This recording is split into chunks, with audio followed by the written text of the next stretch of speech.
భయపడుతున్నట్టున్నావు. విజయదావేగానే notice చేయగానే బండి సంజయ్ భయపడతాడు. తెలంగాణ సమాజానికి అప్పీల్ చేస్తున్నా. తెలంగాణ రాష్ట్రంలో బీఆర్ఎస్ పార్టీ, గతంలో టీఆర్ఎస్ పార్టీ, తెలంగాణ రాష్ట్రంలో రాష్ట్ర ముఖ్యమంత్రిగా కేసీఆర్ గారు ఉన్నప్పుడు కేసీఆర్ గాని, కేసీఆర్ కుటుంబం తెలంగాణ సమాజాన్ని తిట్లు వాస్తవమా కాదా? అదే కుటుంబం ఇవాళ నాలాంటి సామాన్య కార్యకర్తల మీద ఇజ్జాదావా వేసి బెదిరించే ప్రయత్నం చేస్తే వీళ్ళని ఏం చేయాలో తెలంగాణ సమాజం ఆలోచిస్తారు. ఇది కరెక్టా? నేను బూతులు మాట్లాడలే ఇక్కడ, వాస్తవాలు మాట్లాడినా. నేను కోర్టుల పక్కన నిరూపించుకుంటాను. ప్రజాప్రతినిధి, నేను ఫీల్డ్ మీద కొట్టాడేటువంటి నాయకుడిని. నేను రాజకీయంగా ఎదుర్కొంటా తప్ప నేను ఇజ్జదావాల పేరుతో బెదిరించే ప్రయత్నం చేయాలి. నాకు రాజకీయంగా ఎదుర్కొనే దమ్ము నాకున్నది. నేను మొన్న సవాల్ చేస్తా, తంబాకు తింటావు అన్నావు. నేనేమనంటే నా తంబాకు తింటావు అన్నావు కదా, నేను నా కుటుంబ సభ్యులతో సహా వచ్చి ప్రమాణం చేస్తాను. నువ్వు డ్రగ్స్ తీసుకుంటా లేవు అని చెప్పి నీ కుటుంబ సభ్యులతో వచ్చి ప్రమాణం చేయమని అన్నా. ఎందుకు రాలే? మరి ఆ మీద ఆరోపణలు చేస్తావు కదా, ఎందుకు రాలే అంటున్నా. నువ్వు తప్పు ఎప్పుడు రావచ్చు కదా, నువ్వు దేవుని మొక్కవు. నీ కుటుంబ సభ్యులు తీసుకోరమ్మని చెప్పినా, ప్లేసు, టైము, డేటు డిసైడ్ చేయమని చెప్పినా. రాకపోవడంలో నీకున్న ఇబ్బంది ఏంది?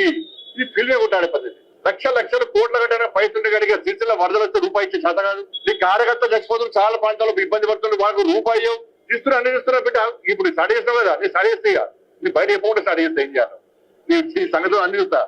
నువ్వు అమెరికాలో ఉండి ఎవరు అమెరికాలో ఉండి ఎవరితోని ట్వీట్ చేసిండు, ట్వీట్ ఎవరెవరు పక్కన ఉండి ట్వీట్ చేసిండ్రు, అన్ని ఫోటోలు దగ్గర ఉన్నాయి. ఎక్కడెక్కడికి ఎవరెవరు పోతున్నారు అన్ని తెలుసు. వ్యక్తిగతంగా పోవద్దు అని చెప్పి ఒక సంస్కారం అనేది అడ్డం వస్తుంది కాబట్టి నేను ఆగుతున్నా.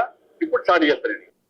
విన్నారు కదా, దాదాపు 3.5 నిమిషాల వీడియో బండి సంజయ్ అనేది. మరి ఆయన మాట్లాడుతున్నవి ఎట్లున్నాయి మరి మాటలు? పర్సనల్గా పోను, కానీ పర్సనల్గా పోతే ఎవరెవరు ఉన్నారో ఏం చేసినావో తెలుసు అంటే ఏందన్నట్టు.